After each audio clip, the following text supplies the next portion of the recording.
లూయ దేవునికి స్తోత్రం. మీకు అందరికీ కూడా నా యొక్క శుభాభివందనాలు తెలియజేస్తున్నాను. ప్రియ దేవుని సంగమ, అనుదిన ఆత్మీయ ఆహారముగా ఈరోజు దేవుని యొక్క వాక్కు ఆదికాండము 35వ అధ్యాయము 11వ వాక్యము.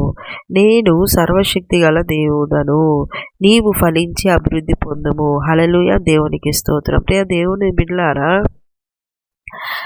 దేవుడే చెప్తున్నాడు ఏమనంటే, నేను సర్వశక్తి కలిగిన దేవుడు. అంటే అనేక శక్తులు ఉన్నప్పటికీ కూడా అన్ని శక్తుల పైన శక్తి కలిగిన దేవుడు, సర్వశక్తి కలిగిన దేవుడు. అన్ని శక్తులను అనపగలడు. అన్ని శక్తులకు పైన ఉన్న శక్తి కలిగిన దేవుడు ఒక్క యేసుక్రీస్తు వారు మాత్రమే. దేవుని బిడ్డలారా, మనుషులకు శక్తి ఉందండి. మనుషులు కూడా చాలా శక్తి కలిగిన వాళ్ళు అనేక పర్యాయాలు మింగాలని చూస్తారు, ఓడించాలని చూస్తారు, నిన్ను అనేక రకాలుగా భయపెట్టాలని చూస్తారు. అయితే దేవుడు ఆ కీర్తనల గ్రంథంలో రాయించినట్టుగా వారి చేతిలో నుండి విడిపించువాడై ఉంటున్నాడు. మనుషుల శక్తుల నుండి కూడా, మనుషుల యొక్క శక్తుల నుండి నీ జీవితం నాశనం కాకుండా విడిపించే దేవుడుగా ఉంటున్నాడు. ఇంకోటి ఏంటంటే, జంతువులు కూడా శక్తి కలిగినవి. జంతువులు చూసినట్లయితే దానియేలు గారిని సింహబోన్లో వేసినారు. మరి సింహాలు శక్తి కలిగి మరి కొరుకొని తినేసి మరి చంపేసే శక్తి కలిగేటివి. కానీ దేవుడు వాటి నోళ్లను మూయించేసి దేవుడు దానియేలును సజీవంగా ఉంచాడు, వాటి శక్తిని అణిచేసినాడు.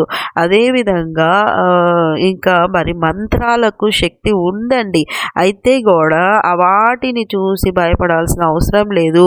వాటిని అనపగల శక్తిమంతుడు యేసుక్రీస్తు వారు. ఎందుకంటే మన బైబిల్ గ్రంథంలో మోషే గారిని చూసినట్లయితే, మోషేను ఆయన పిలిచి పంపించినప్పుడు ఒక కర్ర తన చేతికిచ్చి పంపిస్తే ఆ చేతి కర్ర మోషే ఇక ఫరో ముందర వేసినప్పుడు పాము అయిపోతుంది. ఆ పామును చూసి వాళ్ళు మరి వాళ్ళ మంత్రగాళ్ళు కూడా వాళ్ళ కర్రలను వేసినప్పుడు అవి కూడా పాములు అయిపోతాయి. అప్పుడు మోషే, అయ్యో దేవుని చేత పంపబడిన నా చేతిలో కర్ర పామైంది, వాళ్ళ చేతిలో కర్ర పామైంది. అపవాది కూడా అంత శక్తి కలిగి ఉన్నది. అయితే కూడా దేవుని యొక్క శక్తి ముందర వారి శక్తులు పనికి రాలేదు. ఇదే దేవుని కర్ర, దేవుని సేవకుని చేత పంపింపబడి శక్తి కలిగినటువంటి ఆ యొక్క కర్ర ఆ యొక్క మంత్రగాళ్ళ కర్రలన్నింటినీ కూడా మింగివేసింది. ఈ విధంగా మరి ప్రకృతికి కూడా శక్తి ఉందండి. ప్రకృతి కూడా ముంచేయగలదు. అయితే దేవుడు ఆ ప్రకృతి శక్తిని కూడా గద్దించగల శక్తిమంతుడు. చూడండి, పేతురు దేవుడు నడుస్తున్నప్పుడు, నేను కూడా నడుస్తాను, నువ్వు రమ్మని చెప్పండి ప్రభువా అంటే, దేవుడు అంటాడు, పేతురు నువ్వు రా అంటాడు. అప్పుడు పేతురు కూడా నడుచుకుంటూ వస్తున్నప్పుడు ఆయన గాలిని చూసినప్పుడు, ఆ యొక్క గాలిని చూసినప్పుడు ఆయన పేతురు మునిగిపోతున్నాడు. అప్పుడు తిరిగి లేపిన దేవుడు, అదే జలముల పైన మళ్ళీ నడిపించిన దేవుడు.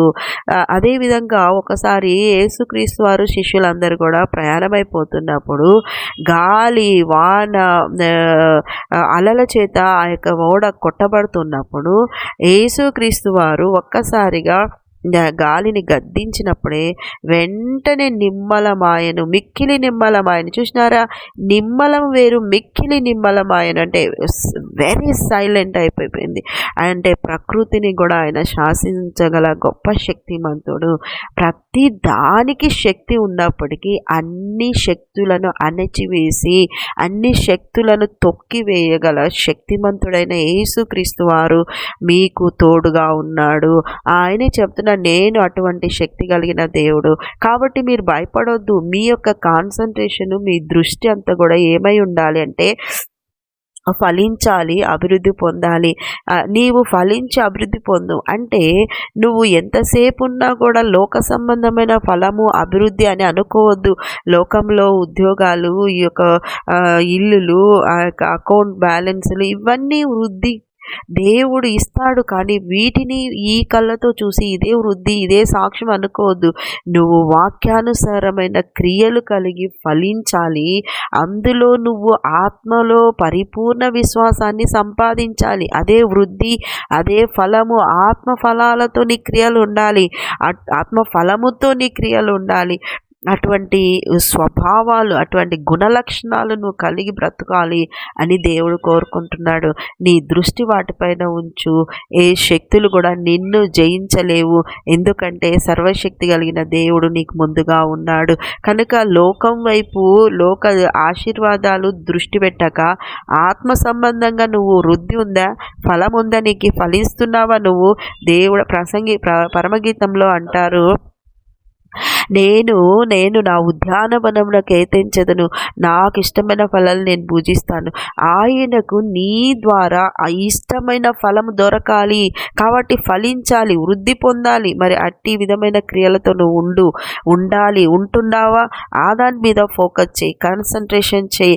ఈ మంత్రాల వైపు, ఈ యొక్క నిమ్మకాయల వైపు, మిరక్కాయల వైపు, మనుషుల వైపు, జంతువుల వైపు, పరిస్థితుల వైపు నువ్వు చూడొద్దు. గాలి వస్తుంది, తుఫాను వస్తాయి, అలలు వస్తాయి, ఏ వచ్చినా నీ యొక్క పునాది రాయి వాక్యమై యేసుక్రీస్తు వారై ఉండంగా ఎప్పటికీ కూడా పడిపోదు, మునిగిపోదు, ఏవి కూడా జయించలేవు. కనుక దేవుడు నీకు తోడై ఉన్నాడు, భయపడొద్దు. కానీ నీ యొక్క దృష్టి ఆత్మీయంగా ఫలిస్తున్నావా, వృద్ధి పొందుతున్నావా? వృద్ధి ఆత్మీయతలో ఉండాలి. వృద్ధి ఫలభరితమైన క్రియల రూపకమైన జీవితం ఉండాలి.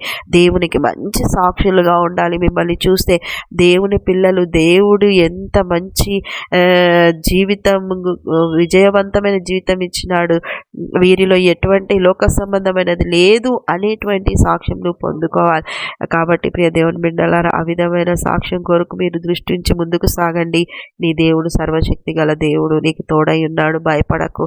అట్టి కృప మీకు అందరికీ కలుగునుగాక. ఆమె చిన్న ప్రార్థన చేసుకున్న వేసే నీకు వందనాలు. విన్నవారిని దీవించండి.